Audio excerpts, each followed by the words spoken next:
우리 인사 좀 나눠볼까요? 아, 오랜만에 뵙는 것 같습니다. 우리 한번 사랑합니다. 주님의 이름으로 축복합니다. 이 어려운 시기에 이렇게 나와 주셔서 감사합니다. 예, 한번 돌아보십시오. 너무 공통점이 많죠, 그죠? 다들 얼굴을 가리고 있어서 누가 세수를 했는지 안 했는지 알 수가 없을 정도로. 네. 우리 또 영상으로 지금 실시간으로 보고 있을 우리 나오지 못한 우리 사랑하는 성도들 반갑습니다. 인사 한번 할까요? 네, 오늘 여러분들과 함께 시편에 있는 말씀을 통해서 피난처이신 하나님이라는 제목으로 은혜를 나누고자 합니다. 아무것도 없었던 우리 나라가 이렇게 경제 대국의 나라가 되고 또 자유롭고 안전한 나라로 성장할 수 있었던 것은 뭐 우리뿐만이 아니라 많은 세계의 많은 사람들이 기적이다 이렇게 얘기를 합니다. 자원이 하나도 없는 나라이지만 어디를 가나 우리가 가지고 있는 지적 능력의 자원을 자랑스러워하고 있습니다. 사실 얼마 전에 미국에 갔다 왔지만 우리나라 여권을 가지고 전 세계에 갈 수 있는 나라가 엄청 많습니다. 아마 2, 3위 안에 들 겁니다. 미국보다도 우리나라가 다른 나라를 갈 수 있는 그런 환경입니다. 더 많이 갈 수 있습니다. 이렇게 위대한 나라로 성장할 수 있었던 것은 또 우리 국민들의 여러분 노력도 있겠지만 하나님의 은혜와 또 긍휼이 이 땅에 있었기 때문에 가능한 일입니다.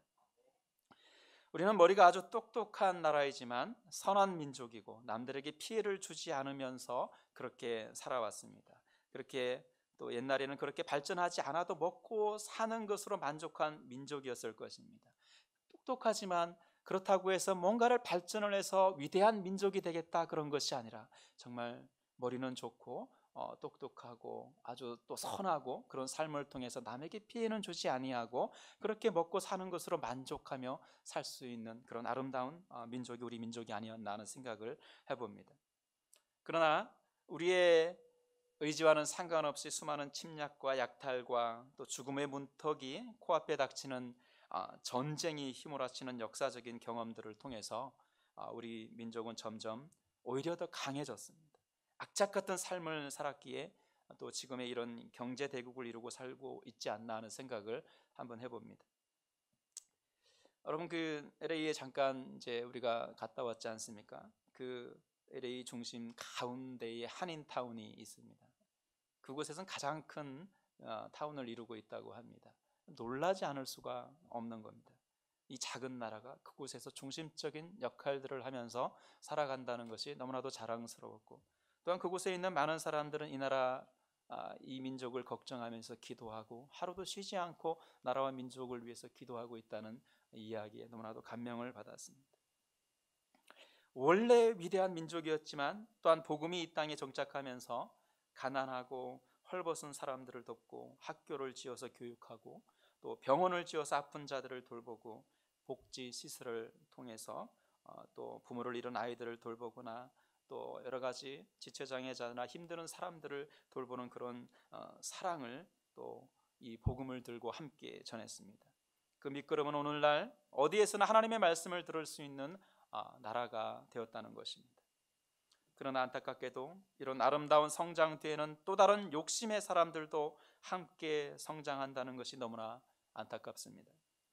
스스로 재림 예수라 칭하며 하나님의 대언자라고 말하면서 다니는 어떤 비복음적인 그런 사람들이 나타나기 시작했습니다.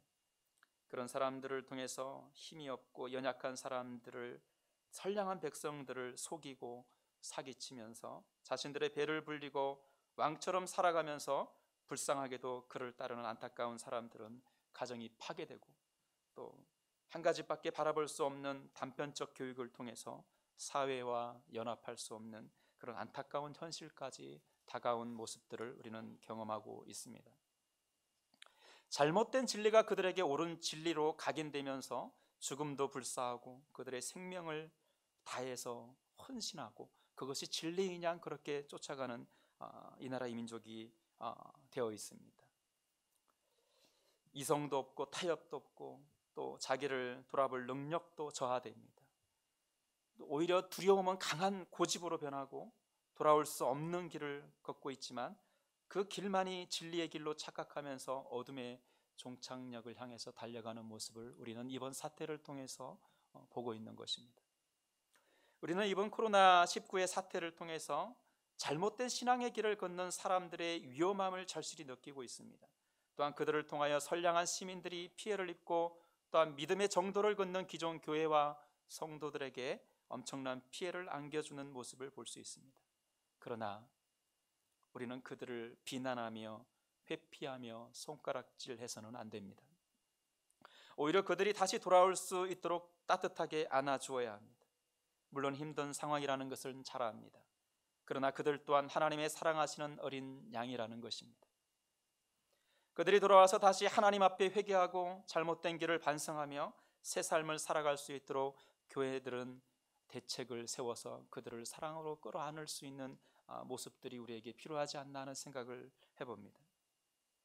우리는 이번 사태가 인간의 욕심에서 나온 것이라는 것을 알 수 있습니다. 하나님 만드신 자연의 섭리를 거스리면서 또 어떠한 결과가 닥칠지 모르는 그러한 상황들 속에서 인간의 이익과 욕심으로 만들어진 결과들이 아닌가 생각을 합니다. 우리는 자연과 함께 살아가야 합니다. 아무리 인간의 지적 능력으로 모든 것을 이루고 만들 수 있다고 생각하지만 작은 바이러스 하나 우리 마음대로 할 수 없다는 것을 절실히 실감하고 있습니다. 인간은 늘 너무 늦은 상황에서 뉘우치곤 합니다. 환경오염도 이미 최악의 수준에서 이제야 지켜보겠다고 난리를 뜹니다.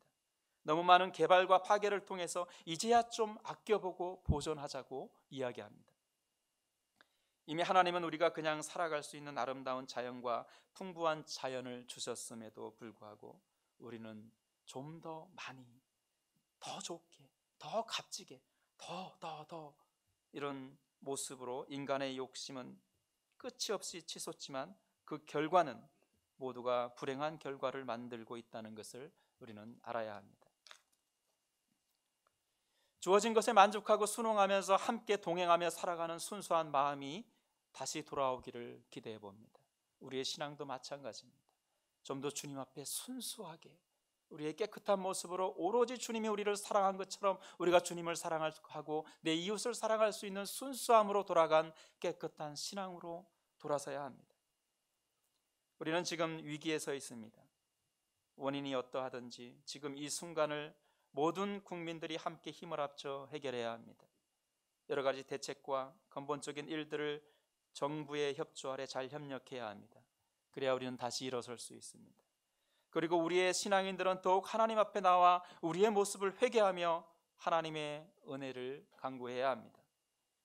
더욱 하나님을 사랑하고 그분 앞에 우리의 연약함과 자금을 인정하고 하나님께 은혜를 구해야 합니다. 하나님은 우리를 구원하시길 원하시는 분이십니다. 언제나 하나님을 의지하고 그분의 말씀을 앞세울 때 두려움이 없었던 다윗을 다시 한번 돌아보아야 합니다. 죽음의 위기가 매일매일 엄습해오지만 오직 하나님만 바라보았던 다윗처럼 우리는 하나님께 우리의 기도를 올리면서 간구해야 합니다. 다윗은 고백합니다. 하나님은 나의 반석이라고 말합니다. 흔들리지 않는 하나님을 의지하면 우리의 신앙도 흔들리지 않습니다. 언제나 말씀 가운데 우리에게 명하시는 그 약속을 지키며 늘 그곳에 계신 하나님을 바라보아야 합니다. 나는 요새시여 나를 건지시는 이시라고 말합니다. 어떤 적들이 그를 찾아도 찾지 못하는 곳에 우리를 숨기시고 안전하게 건지시는 분이 하나님이십니다. 우리의 사태는 우리가 해결할 수 있다고 자부하지만 하나님이 안아주시지 않으면 안 됩니다. 그분이 우리를 안전한 요새로 옮기시지 않으면 안 됩니다. 다시 주님 품에 안기는 우리가 되기를 간절히 소망합니다. 하나님은 우리의 방패이시기도 합니다. 어떤 비난의 화살이 우리를 무너뜨리게 할지라도 하나님은 그 어떤 화살도 우리를 해하지 못하도록 막아주십니다.